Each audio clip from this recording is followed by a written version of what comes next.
Alright gang, we're going to work through some trim carpentry, finished carpentry principles brought to you by Fine Home Building Magazine as I work through these building window jambs over the next couple of days and capture the footage for you. Firstly, a clean site is a happy site. It's also a much safer place to work. You'll see later on in the video the station that I set up for myself and the tools that I use regularly as I'm making these window jambs. Here's a nice clean example of an 1/8 inch reveal all the way around our window.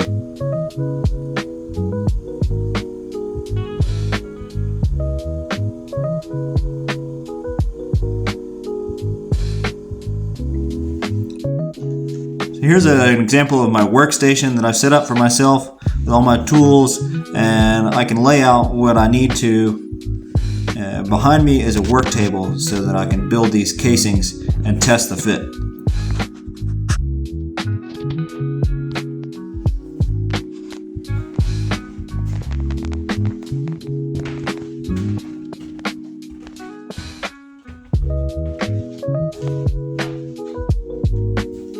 So let's take a quick walkthrough. Let's look at what we're up against and figure out our game plan for proceeding.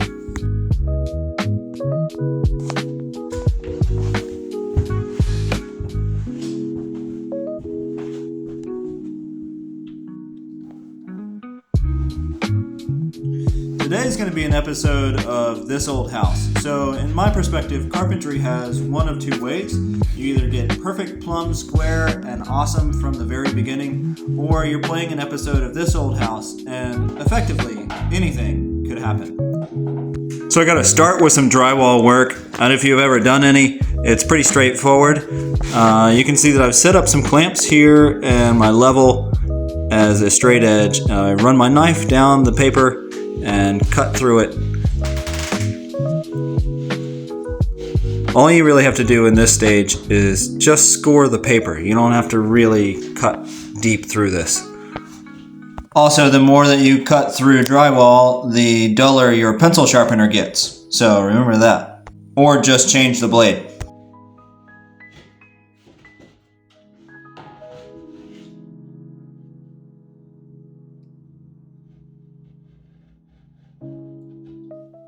Two scores and a karate chop later, you've got yourself some drywall.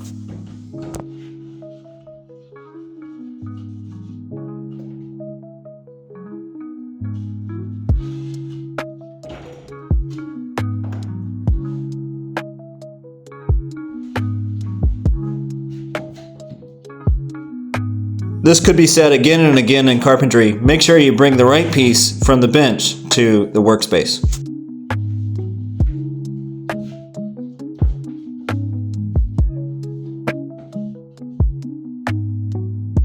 And straight rather than plumb. In many cases, when you're playing This Old House, parallel is better than plumb. Right now I'm measuring and gathering my lengths for the top and my sill as well as the sides. Now with the speed square, I'm marking out my 1/8 inch reveal for the corners, and then this will make sense a little later. Now I've adjusted my square to measure the depth from the wall to the window. Now we have our rough lengths and measurements, and so that's what we'll set up and do in our cut station and go through these windows one by one.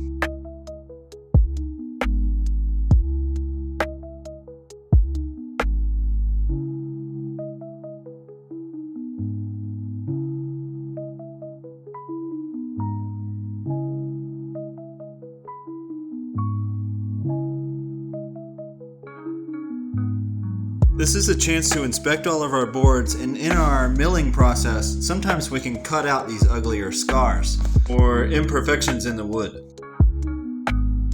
Beauty! Now we got all of our parts cut, we're back to the assembly table, we're laying some things out, and it looks like this one needs a tapered cut.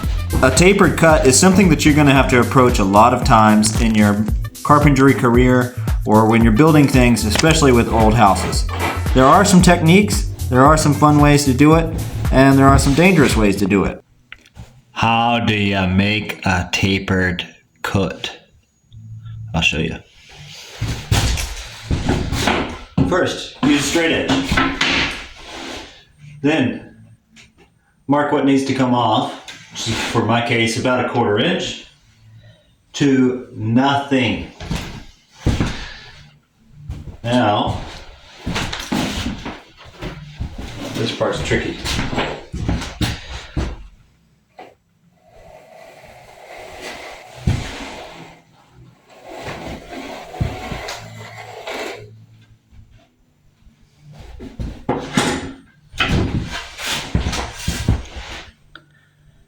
See that little faint line?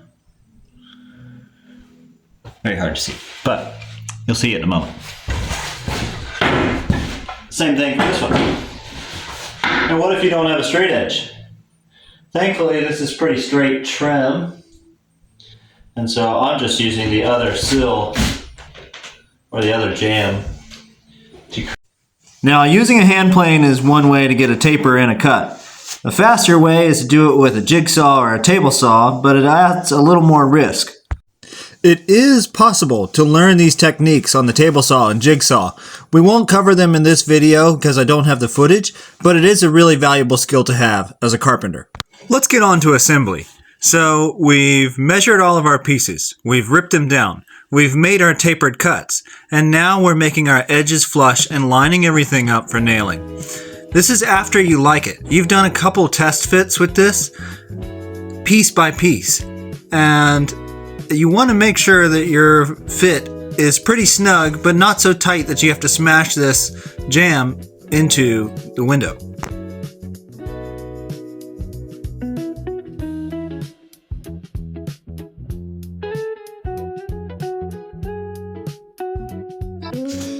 Trigger discipline is everyone's responsibility.